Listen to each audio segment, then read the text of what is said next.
If you can't do the little things right, you'll never be able to do the big things right.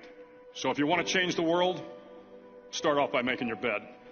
If you make your bed every morning, you will have accomplished the first task of the day.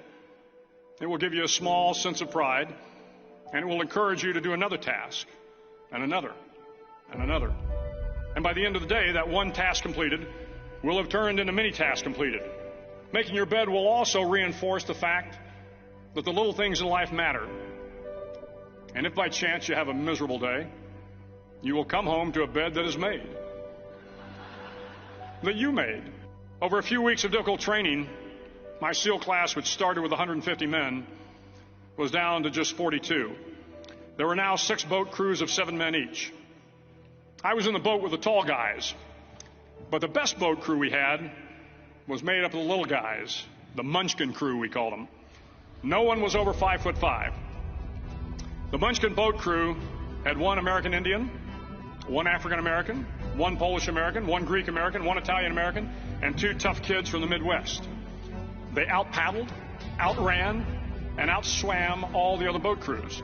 The big men in the other boat crews would always make good-natured fun of the tiny little flippers the Munchkins put on their tiny little feet prior to every swim.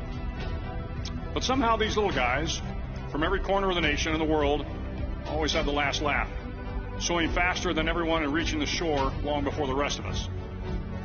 SEAL training was a great equalizer. Nothing mattered but your will to succeed, not your color, not your ethnic background, not your education, not your social status. If you want to change the world, measure a person by the size of their heart, not by the size of their flippers. To pass SEAL training, there are a series of long swims that must be completed. One is the night swim. Before the swim, the instructors joyfully brief the students on all the species of sharks that inhabit the waters off San Clemente. There are a lot of sharks in the world. If you hope to complete the swim, you will have to deal with them. So if you want to change the world, don't back down from the sharks. The 9th week of training is referred to as Hell Week. It is 6 days of no sleep, constant physical and mental harassment, and 1 special day at the mud flats. It is on Wednesday of Hell Week that you paddle down to the mud flats and spend the next 15 hours trying to survive this freezing cold, the howling wind, and the incessant pressure to quit from the instructors.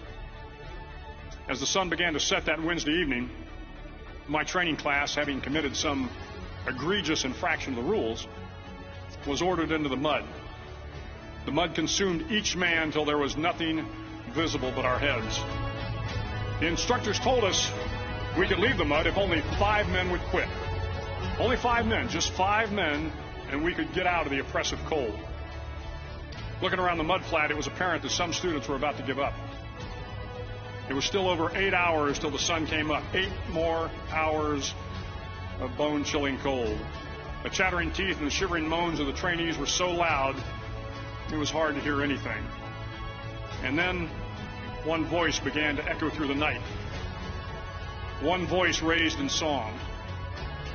The song was terribly out of tune, but sung with great enthusiasm. One voice became 2, and 2 became 3, and before long, everyone in the class was singing. The instructors threatened us with more time in the mud if we kept up the singing, but the singing persisted, and somehow the mud seemed a little warmer, and the wind a little tamer, and the dawn not so far away.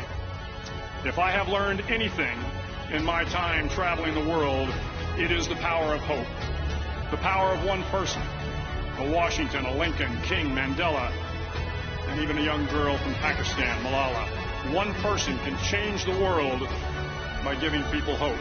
So if you want to change the world, start singing when you're up to your neck in mud. Start each day with a task completed.